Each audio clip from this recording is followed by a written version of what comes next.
Well, I can tell you a little bit about Charles. He's probably one of Australia's most recognised financial planners and is the author of 2 books.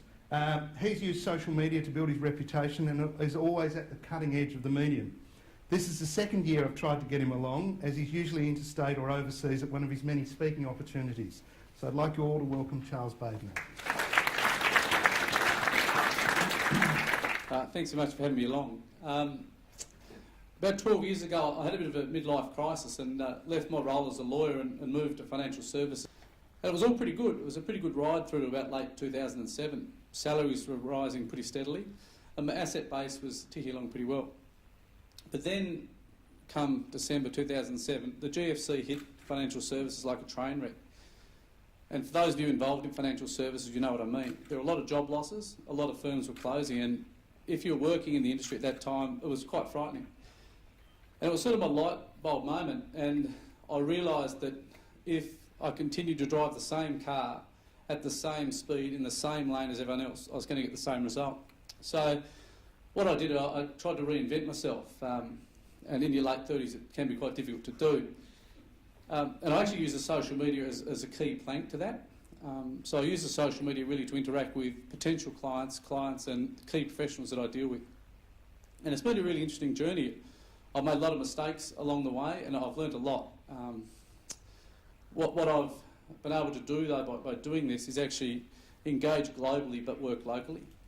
And engage, interact and learn from global thought leaders that in Tasmania traditionally we couldn't do. So it's certainly a forum that I'd encourage you all to do and engage on. I use most of the social media platforms and I tend to adopt a different strokes for different folks approach. So what works on one platform potentially won't work on another platform. So you really need to go where your market is, and it's I suppose it's a bit of a passion for me. I've attended a number of conferences over the last sort of 12 months. I went to the US in September last year, and I've sort of moved from being a conference attendee to a conference speaker, and it's a really interesting journey, and it's just another way of communicating. So please don't be daunted by it all.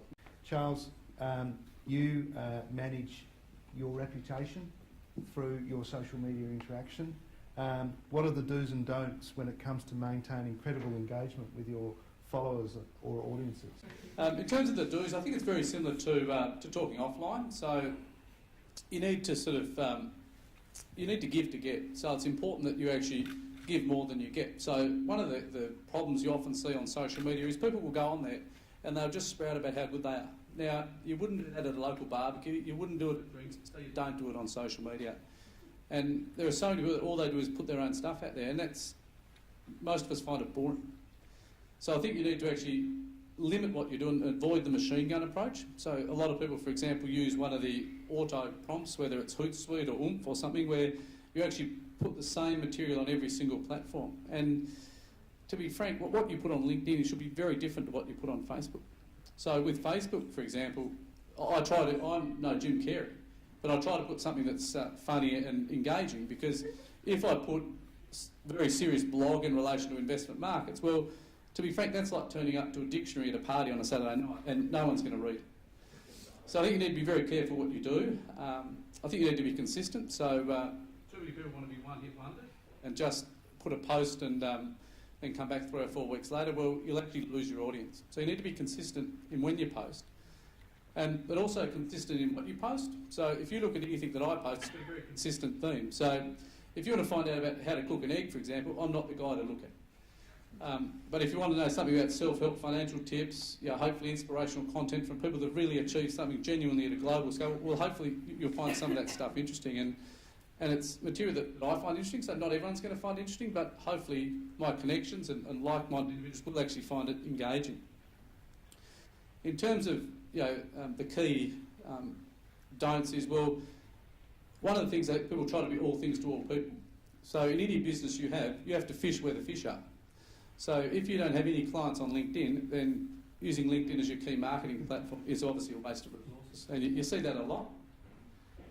Financial management can be difficult, daunting, confusing. How are you using social media to overcome the barriers in communicating, getting your message across that you've got to do something about? It's a fairly dry topic, I think. Well, I suppose for most people, to be frank, it's actually like watching paint dry. So you need to be different, you need to be engaging, and particularly with, I use video a lot. So if any of you have actually seen me on my YouTube channel, I try to do what I call professional humour. So those of you who have seen me, for example, I did the federal budget update in May. I was in my gumboots at Nutgrove Beach, and my introduction was, for many of you, with last night's federal budget, you felt all at sea. So you try to sort of have a powerful start. My closing was even worse.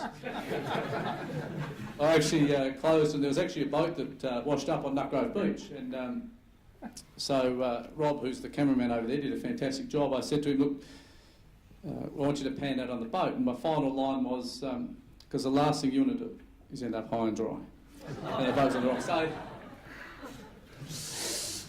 So I think you need to be different, and you need to certainly push you outside your comfort zone to actually get that message across, because it is unnatural going out, doing those sort of things and doing those things on camera, because to be frank, no one was really doing it in financial services. So I'll go somewhere. So I went to, for example, the head office in Sydney, and I was walking through reception, the YouTube guy. But by doing things differently and keeping it short and sweet, you actually engage with your audience. And I think it's a really powerful forum, because at the end of the day, we're all time poor. And all of the social media is just an entertainment mechanism. So if I bore people, they will switch off. Which is why it's very important to use different messages for different platforms. Just quickly, in sort of 20 seconds, what's the best single piece of advice you could give people with social media? Social media works for you 24/7, 365 days of the year, and it's a message that you control. And Googling someone now is due diligence 101. So someone will Google you, and someone will find out whether they know, like and trust you before they meet you. So that's very important. And it's your digital tattoo, so make sure you don't get it wrong.